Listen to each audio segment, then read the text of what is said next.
në Beograd. Jo, kjo video është pak më mbrapa. Na duhet video e çunit të Donald Trumpit, pra Donald Trump Jr., që Trumpi e ka me gruan e para, po jo në mos gaboj. Si e ka emrin ky tamam?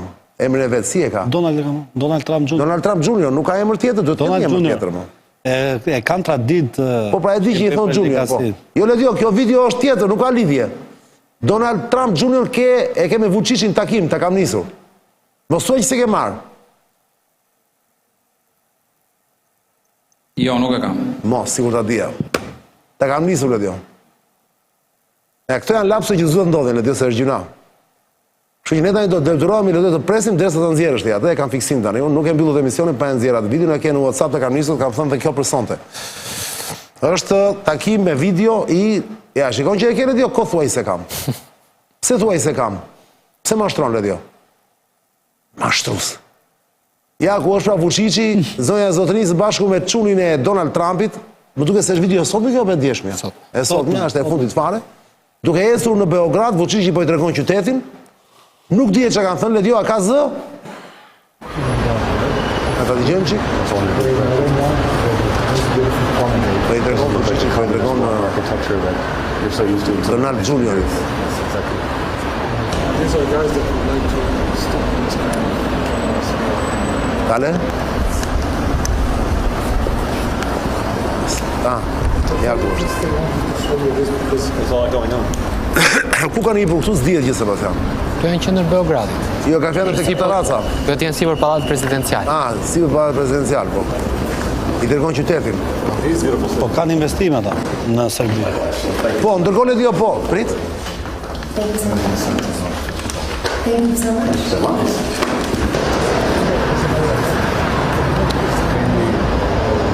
Okej, këto janë pame që i pam pak më parë, për përsëritet video, po, Marsit. Kanë investime qanë... Qarë bën çuni Donald Trumpi tani? Aktualisht është menaxher i të gjithë kompanive të babait të tij. Po pse kanë investime në Beograd ata? Kanë dhe investime dhe në Beograd. Çfarë thua? Po.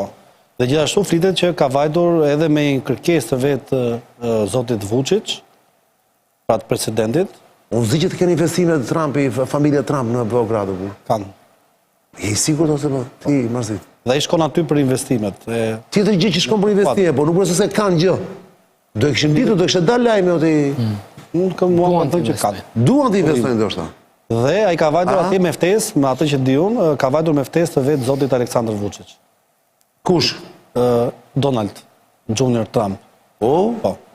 I cili në një lloj forme do të tregoj dhe aleancën e tij me presidencën e re Trump edhe në kuadër të problematikave që janë... Tani pyetja është, po në Tiranë, vjen ky takoj zotin Rama? Jo. Maj burime sa ka mundë, maj sa di unë kam jam Po teorikisht e mundur apo jo, se është shumë afër. Teorikisht është shumë e mundur, madje edhe mund negocioj vetë zoti Vučić, si aleati paqes dhe si aleat për të ruajtur një lloj stabiliteti në Ballkan. Ai mund të jetë interlokutor. Ata ruajnë topet e normale. Po është ajo që shitet në përgjithësi, që gënjej kanë të gjithmonë kozmetika shitet. Ne të dy, unë Erdogani dhe Vučići, thotë ky. Po. Edhe ata që i besojnë, e kupton? Ndërkohë ata biznes i papar, plak. Sebastian, çfarë është kjo histori? Mund të vi këtu ty po erdhi ky më shumë e zën për një moment që vjen nesër ky. Edhe zoti Rama e mban surprizë. Dhe nuk e thot. Si e lexon ti këtë? Është fitore e madhe për zotin Rama kjo, për të thënë gjithë tyre trampistëve Saliut me të tjerë që e shikoni tani se hëngrët kot gjithë të kohë, e shikoni se ka erdhi takoj ky çuni Trumpit. Rama tha para pak ditësh që do i bënte një surprizë PD-s. Informacionet që unë kam kishte siguruar një takim me zëvendës presidentin amerikan J.D. Vance. Dëgjoj të se është interesante kjo, ma thotë mua Sebastian. Dhe ku e kishte siguruar takimin në zhvend? Në SBA. Flitet që njerëz afër familjes Trump kishin bërë lobim sa i përket këtij rasti. Po. Por çfarë ka ndodhur? Duke qenë se atje ka demokraci dhe nuk është kaq nepotike situata, pra nuk atje që të shkosh dhe të afrohesh deri tek presidenti, nuk është si këtu, shko tako vllajin apo tezën apo hallën e dikujt edhe pastaj bën çat duash. Se t'ishte kaq e thjesht, kinezët dhe rusët dhe arabët që kanë me miliarda e triliona, do kishin bërë gjëmën në Amerikë. Kësaj ndërhyn shefja e stafit. Mos thua që është kjo e lezetshme, kjo bukuroshja, kjo Suzi. Sa e mirë kjo Suzi, më, për çfarë personazh i bukur.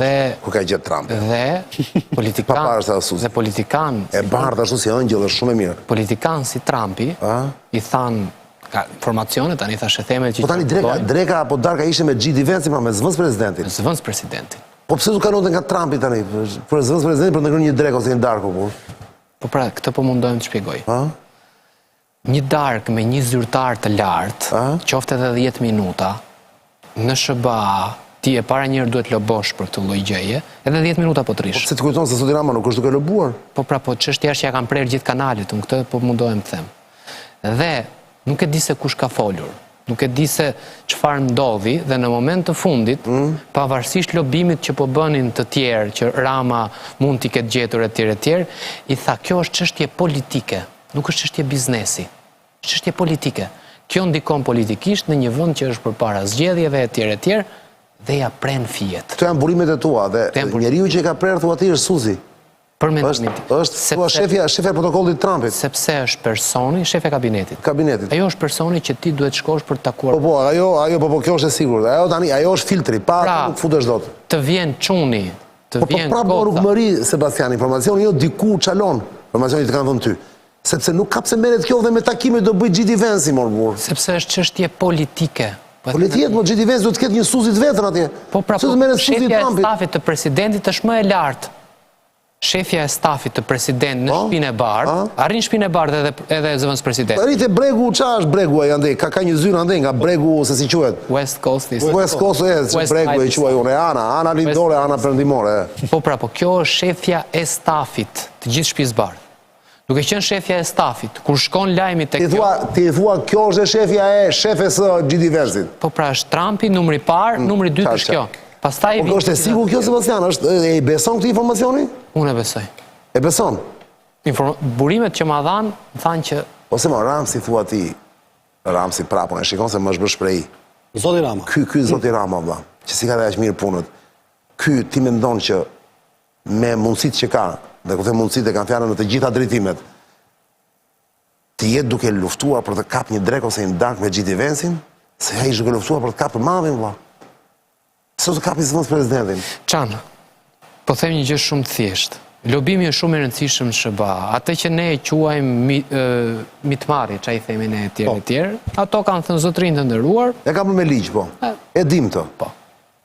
Që do thot? Që do të thot, në qoftë se do të ishte kaq e thjeshtë për të ndryshuar politikat, kaq e thjeshtë, të jesh i bindur që Kina do të jepte miliarda dhe miliarda që të ndryshonte politikat e tarifave dhe gjëra të tjera. Rusia do të jepte miliarda dhe triliarda që të ndryshonte politikën e Bidenit për çështje lufte. Irani do të jepte miliarda të tjera sa i përket sanksioneve dhe... Po gjëra madhore, pra, po jo për të kryer një Drek me ose një Dark me G.D. Vance. Po je përpara zgjedhjeve. Dhe nga një vend nga i katund si Shqipëria. Je përpara zgjedhjeve. Edhe? Pse kjo administrat, më fal. Kjo administrat që të duket se ka skrupuj, kjo ai doli ai Elon Musku, i arrasi aty i thuaj këtë gjermanist një muaj para zgjedhjeve, ku pierdhin këta më. Ta kanë dhënë prova që s'pierdhin më, por që ta ndryn. Po pra, kjo tregon që Partia Demokratike, fijet e lobimit i ka shumë interesante dhe të rëndësishme. Cila është Partia Demokratike? Kjo që del 20% sondazhe? Po, kjo që del 20%. Kjo e ka kuptuar më së fundmi që çështja e Berishës është çështje tjetër dhe çështja e demokracisë është çështje tjetër. Sepse duke u marrë me çështjen e Berishës në 10 vitet e fundit, Berisha, shkoi Basha në Washington, erdhi Basha nga Washington, erdhi Berisha, kuptuan një gjë. Partia Demokratike iku dhe mori fund. Çështja e Berishës është çështja e Berishës dhe çështja e PD-s. Dhe këtë po e bën përmjet Civitas? Besoj se po. Pa ti thua, Civitaja është njeriu, ata i ra prapë ju tha një të gjithë tjerët. I ra prapë tani para 2 ditësh. Uroj të kenë vënë mend për këtë lloj gjëje. Kongresi Amerikan dhe ankesat që ti çon, nuk çohet 1, 2, 3, 5 apo 7 kongresmenë dhe senator, e lagu apo nuk e lagu Berisha. Çështja e Berishës është çështja e Berishës. Siç ka thënë Kamtime, personale, digniteti etj. Çështja e PD-s, e opozitës, është më e madhe se Berisha, se mua dhe se gjithë tjerët bashkë. Sepse me logjikën, se prandaj dhe kjo PD ka mbetur aty, se Berisha bën të njëjtat lëvizje për të pritur rezultate të ndryshme. Pra, si ka thënë Einsteini, kjo është marrri.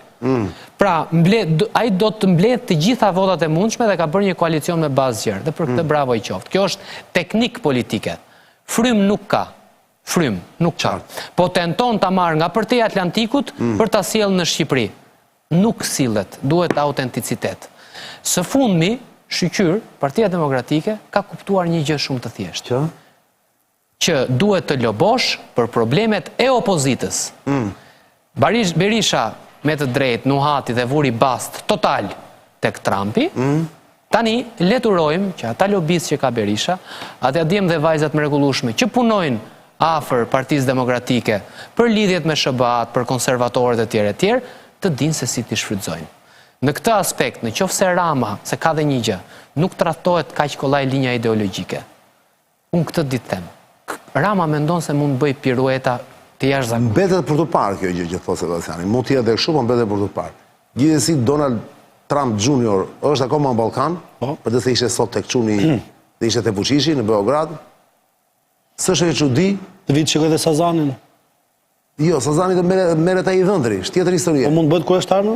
Mund të bëhet kryeshtar. Mos se ale dhe ndurve, të brenda familjes. Të shohim. Po kjo se thot Sebastiani është shumë interesante në fakt. Duhet Donald Trump Jr. vjen si biznesmen, a? Politikan është Gjidi Venci. Mos ta ngatrojmë të lloj gjëje. Nëse gjithsesi dëgjoj tani mos e ndene kështu tani se nuk dan me fik këto gjë. Me datë 15 ka një vendim të rëndësishëm në Serbi. 15 mars. Gjithë kjo lëvizje opozitare që është duke u bërë, gjithë kjo çfarë po ndodh atje në Serbi, do t'i vej kokën muhabetit. Dhe këtë Vučić është duke e parë. Dhe tani po pret se çfarë veprimesh do të bëjnë këto që të bëjë dhe ky veprimet e veta. Ka lobuar dhe ka vajtur Donald Trump Jr. atje. Por Donald Trump Jr. nuk është zyrtar i Shtetit Amerikan, nuk duhet t'i gabojmë këto lloj. Po çuni mbretit apo s'ka lidhje? Nuk ka as edhe një lloj lidhjeje, sepse pra të thua mbreti nuk ndikohet nga fëmia, nga çuni.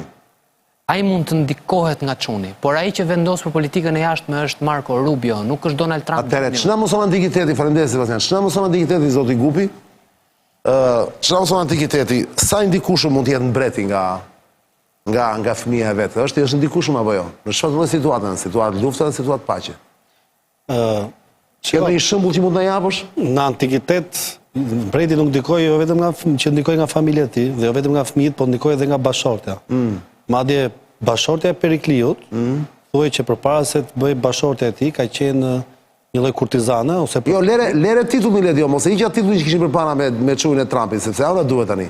Lere s'ka gjë. Ne lere pak titullin të lutem. Bravo. Po, dhe flitej që ajo njihte mirë burrat, natyrën burrore dhe ndikonte te Perikliu. Si i përzgjedhur gjeneralët, si i përzgjedhur kastën politike, pra ata që quheshin aristokratët, sepse Greqia saj kohë ndaj në dy shtresa, Aristoi dhe Demos. Aristoi ishin të diturit, të ndryshkuarit, njerëzit të cilët vinin nga familje e fuqishme ose të lexuar, po. Për shembull në rast edhe hojpolloj, po. Po. Ndërsa Demos ishin populli i thjeshtë. Hojpolloj. Dhe flitej që bashortja e tij kishte ndikim të jashtëzakonshëm në emërimet në rangjet ushtarake, po ashtu dhe në radhët e elitës politike, pra në kuvendin e Athinës. Ndërkohë që ka pasur dhe raste në cilat janë ndikuar general të mëdhenj, po ashtu dhe strateg të mëdhenj, por raste më i ditur në ato leximet e mia është ky, në cilin bashortja e Perikliut ka pasur një ndikim të jashtëzakonshëm në vendimet e njeriut, i cili konsiderohet i virtytshëm, i dituri dhe një nga njerëzit më të mëdhenj të antikitetit si strateg dhe gjithashtu si mbreti i qytetërimit athinjat. Kështu që ndryshe nga Sebastiani që unë mendoj Çani që në fund të ditës jemi që të gjithë njerëzor, në fund të ditës që të gjithë ndikojemi, lidhja emocionale ka rëndësinë e vet. Nuk po themi nëse diskutohet dhe personale, nuk mund të themi që është faktori kryesor, po ndikon si gur peshe në marrjen e vendimeve. Unë nuk i besoj këtyre ndarjeve me thik ose ndarjeve të kulluara, edhe presidenti Donald Trump, edhe zëvendës presidenti Gjidi Venci që të gjithë fund ditës janë njerëz, që të gjithë fund ditës ushqen, flenë gjumë, ka nevojat e tyre etike dhe personale. Biden i fali djalin e vet apo jo? Po. Para se të ikte. Me amnistia. Ai kishte akuzat të tmerrshme. Po shiko, po të ishte rast i një vendi europian. Obama ka farë vllajin para se të ikte. Po jam në çan, po ta them, po të ishte rast. Clinton gjithashtu se ja bëra pak më përpara pyetje Sebastianit. Mund të konsiderohet korrupsion për shembull vajtja e djalit të një presidenti, konkretisht presidentin të Amerikës, i cili aty mund të loboj dhe interesa shtetërore. Pra mund të flasë edhe për interesa gjeopolitike. Në cilësinë në çfarë cilësie shkon? Që ka ndikim ka. Është thjesht biznesmen, po të them edhe një herë. Po dakord më po. Nuk është dëgjoj Marsit. A mund të cilësojnë elemente korrupsione? Marsit ke punuar në shtet dhe duhet ta kesh idenë se ç'është shteti. Po, dhe unë të shteti është i ndarë nga konflikti i interesit. Kur flet institucioni. Po. Se e shohim Kosovën. Del dikush në Amerikë, ka qenë ish, ka qenë kështu, ka qenë ashtu. Pra mund konsiderohet shkelje dhe lidhjen e politike. Qofse djali ti shkon atje dhe ndikon babain e Po tij. gjithë tani për të Sebastian. Merë të thjesht, më simplifikoj. Ora, a quhet trafik influenca për Po, quhet trafik influenca, kjo është pyetje. Është lobim, pra po të them edhe një herë, dhe po tentohet thuaj hiqe kozmetikën. A është Marsit, më dëgjoj edhe një sekond pra. Po, që ta kuptosh edhe për vete, edhe për ta pasur dhe shumë qartë, ti thështoje kur flet institucioni shtetëror, kur flet një person i cili është i afërt me kryeministrin, me vllajën, me tezën e kryeministrit, kjo është çështje krejt tjetër. Ti mund ta përdorësh si të duash këtë lloj gjëje. Ti mund ta përdorësh si të duash. Je kryeministri i një vendi tjetër, ke ftuar vllajën e një kryeministri të një vendi tjetër. Po shikoj mëra të tepërta. Ai ndikon apo nuk ndikon? Po këtë pra po të shpjegoj. Po thuaj shkurt. Kur e shet si propagandë, do ta shesësh si propagandë, mund ta shesësh, sepse thua erdhi ky dhe i zgjidh të gjitha problemet. Por duhet të flasi institucioni. Trafik influencash ka pasur dhe do të ketë që nga fillimi i njerëzimit deri më sot. Po, atëherë ni pra, ajo që po të them është. Po Marsit, po më dëgjoj pra tani atë. Po jo, po ku si dakord? Ku e kush kontradikta? Po se nuk përzihet kripa me piperin dhe të hidhen të dyja në gjell dhe pastaj thuash e kanë bërë vetëm me kripa apo vetëm me piper. Pra po i përzin gjitha nga pak. Është në natyrën njerëzore të jetë i korruptueshëm, s'është në natyrën njerëzore të jetë i korruptueshëm. Të pohosh. Jashtëzakonisht në natyrën njerëzore të jetë i korruptueshëm. Të pohosh diçka e cila është evidente, nuk është as sofizëm, as në një lloj filozofie e madhe. Është evidente. Ka pasur, do të ketë trafik influencash. Ka pasur, do të ketë korrupsion. Njerëzit vdesin. Jo, po ai të tha. Po këto po ka ardhur një biznesmen i cili është djali i presidentit SBA-ve. Është në pozicionin e një biznesmeni për të ndërtuar një Trump Tower në atje. Në Beograd. Sebastiani thotë jo Ali Hoxhaliu, unë po them, a ka trafik influenca? Por zotri ta thash edhe një herë, nëse shkaqen thjesht, Irani, Kina, Rusia që kanë miliarda, do kishin bler nga mëngjesi në darkë të gjithë Po ka një linjë të kuqe, more. Nuk është kaq e thjeshtë. Po këtë pra po them. Ai shkon në Serbi, nuk po shkon në Tiranë. Pse nuk shkon në Tiranë? Se ka një linjë kuqe. Po aty ku shkon tregon që influencon dhe trafikon një influencë. Po e blen Vučić. Po shkonte në Iran, po, edhe aty një të gjë do bënte. E shet, siç e shet Rama, e shet dhe Vučići këtë. Çfarë shiti Rama me Xharet Kushnerin? Tani ky do e nxjerrë çështjet parë që zgjidhet 18 mandate të bëhet mbret në tavolinën e Trumpit. Çfarë u pa? Trumpi nuk pyeti fare. Tani, mund ziton. Po pra në rregull, dakord. Çfarë po shet? Çfarë po shet? Por edhe transaksionet bien në një moment caktuar. Bëhet një marrëveshje dhe nuk ka transaksion të përjetshme. Basa i transaksion i vjetër ka rënë, ka nevojë për një transaksion të ri. Po për atë kohë ashtu kuptua dhe deri diku mund të nuk mund të parashikoj të ardhmen. Unë mund të lexoj të tashmen. Ajo që mund të lexoj është kjo. Po pra, po nuk e lexoj dot kaq qartë siç e bëjnë disa. Jo, nuk e duam të lexoj. Po pra, ajo që unë kuptoj është kjo. Ky është një biznesmen që ka një Trump Corporation. Ai në radhë parë është djali i Donald Trumpit, pastaj është biznesmen. Cilësitë prevalojnë. Po mos ishte djali i Trumpit, ishte president nuk do ishte aty. Po pra dhe vjen në këtë lloj cilësie. Është kushti pa të cilit. Po pra është edhe dhe vjen në këtë lloj cilësie, po nuk vjen si zyrtar i SBA-ve. Po tani, Sebastian, kthehet. Tash mos e bëj kaq. Po pra, kjo duhet. Nuk është ky debati. Kjo është më e rëndësishmja. Kjo pastaj është absurd. Sepse shive çfarë po ndodhi, po e tregoj. Po kisha një djalë ta vjen emri Selman dhe ky Selmani po të ishte rrugë ta shtypte makina apo bëhet ta qajnë. Por realiteti është ky apo jo? Ka vajtur cilësinë e djalit në radh parë cilësia primare, është kjo? Më dëgjoj tani. Ke pasur para pak për ta mbyllur. Ke pasur para 3 ditësh një debat mes Marco Rubios dhe Elon Muskut. Jo, tani ti hape emisionin nga e parë. Do ta mbyll me këtë. Nuk e mbyll dot me këtë, e di. Tani çfarë ka ndodhur? Krye diplomati po mbledh frerët dhe po thot për politikën e jashtme flas unë. Unë do flas për politikën e jashtme, unë jam krye diplomati. Dhe po mbledh frerët dhe i thot Elon Muskut, "O vlla, çfarë duhet ty të flasësh për Gjermaninë, për Kinën, për Francën, për Italinë?" Po pra kanë bërë sherr. E njëjta gjë është dhe me këto të tjerët. Tani edhe në veprift, edhe në vehoxh, edhe më rrum Do mjekrën. të fillojnë probleme tani. Po pra, tani do të fillojnë fillojnë njëra pas tjetrës. Tani, me politikën e jashtme merre mund. Këtë do t'i thotë. Tani këto duan të bëjnë lobime, duan të bëjnë këtë, duan të bëjnë atë. Do shkosh në cilësinë e një personi privat. Shko atje, bëj çfarë duash. Para këtu ishte në Groenland. Por e me cilësi private ka vajte atje, se ai nuk di u të ketë ndonjë postë kontroll. Po pra, kë nuk ka. Edhe në Groenland, po për çfarë vete ai thotë? Nuk ka postë. Por e mbase, dëgjoj, mos doshta ka drejt, po mos i e kanë atë. Mos doshta ka drejt ju si djali i presidentit që të vej paraprakisht të përgatisin një vizitë në gjë? Mos doshta ka dhe këtë se ne nuk e dimë. Ai nuk është antar në një kabineti ose nuk ka ndonjë postë zyrtar. Unë e thash më çan. Është e thjesht për të kuptuar nga njëri duhet të kuptojmë kush është kushti primar, kush është pra rregulli primar që ndikon që ndodhi një raport. Është fakti që është biznesmen apo është fakti që është djali Donald Trump? Kaq. Dhe këtu debati mbyllet, bash takohemi nesër në orën 10 të mbrëmjes, është gjyqi Velia që fillon në mesditë, do kemi lajme, falenderoj Sebastianit dhe Marsitit, do ju lë këtu takohemi nesër, mirupafshim. Kalofshim mirë.